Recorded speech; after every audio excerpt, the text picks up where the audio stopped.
In an article written by Carl Schwartz, President and Chief Executive Officer of Patmos Nanotechnologies, LLC, and iNet Security Systems, he believes that the piece is a JT-8D turbojet engine from a U.S. Air Force A-3 Skywarrior. The piece in the FEMA photo is the front shaft bearing housing. Jet engines have a center shaft, which must be balanced, as well as bear seals on the front and back. The photo. So what could blow a 16-foot hole in the outer ring of the Pentagon, smash through 9 feet of steel-reinforced concrete, and leave another 16-foot hole? A cruise missile. Truth.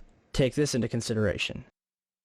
April Gallup was working in the Pentagon's west side when it was hit. In Jim Mars's book, Inside Job, April claims, while in the hospital, men in suits visited her more than once. They never identified themselves or what agency they worked for. They didn't tell her what to say, just made suggestions. For example, to take the compensation money and shut up. They also kept insisting that a plane hit the building. They repeated this over and over. But I was there, and I never saw a plane, or even debris from a plane. I figured this story is to brainwash people. And finally, why do satellite photos taken 4 days before 9/11 show a white marking on the front lawn, marking almost the exact trajectory of whatever hit the Pentagon 4 days later? And is it merely collapses were too methodical to be a chance result of airplanes colliding with the structures? 10 days later. Certainly the fire is what caused the building to fail. Why would Romero change his mind so suddenly? Hyman Brown, civil engineering professor and the World Trade 150-year storm and the impact of a Boeing 707, jet fuel burning at 2,000 degrees Fahrenheit weakened the steel. Kevin Ryan, Underwriters Laboratories, the company that certified the steel that was used in the World Trade Center, in a letter to Frank Gale of the National Institute of Standards and Technology. We know that the steel components were certified to ASTM E119. The time temperature curves for this standard required the samples to be exposed to temperatures around 2,000 degrees Fahrenheit for several hours, and as we all agree, the steel applied met those specifications. Additionally, I think we can all agree that even unfireproof steel will not melt until reaching red-hot temperatures of nearly 3,000 degrees Fahrenheit. Why Dr. Brown would imply that 2,000 degrees Fahrenheit would melt the high-grade steel used in those buildings makes no sense at all. This story just does not add up. If steel from those buildings did soften or melt, I'm sure we can all agree that this was certainly not due to jet fuel fires of any kind, let alone the briefly burning fires in those towers.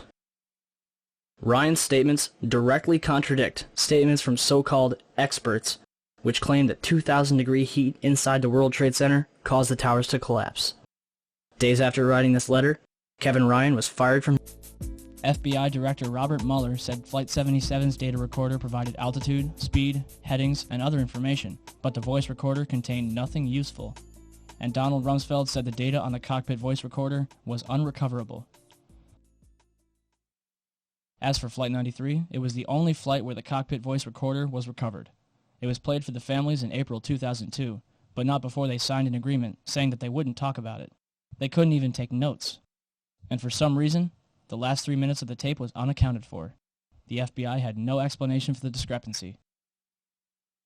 Why would the 9/11 Commission tell us Flight 11 and 175's recorders weren't found? Why would Robert Mueller tell us that there's nothing interesting on Flight 77's? What's on the last 3 minutes of Flight 93's cockpit voice recorder? These are vital questions that need to be answered. It's an interesting postscript that Flight 93 was spotted on April 10, 2003 at Chicago's O'Hare Airport by David Friedman, a United Airlines employee who records all of his flights. The tail number, N591UA, was spotted on Flight 1111, a United Airlines 757. Not to mention he's wearing a gold ring,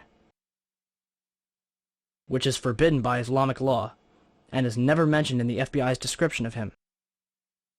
Compare this video to 4 other pictures of bin Laden. Does anybody else see a problem here? Until the government can prove without a shadow of a doubt that Al-Qaeda was behind September 11th, the American people have every reason to believe otherwise.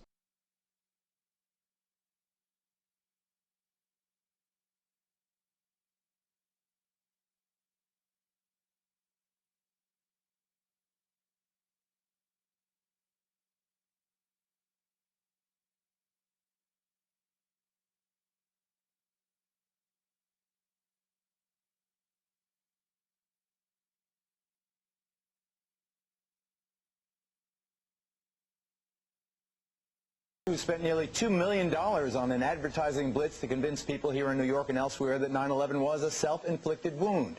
Jimmy, welcome. Why are you doing this? I'm a patriot trying to defend this country from the real terrorists who have damaged and changed our country.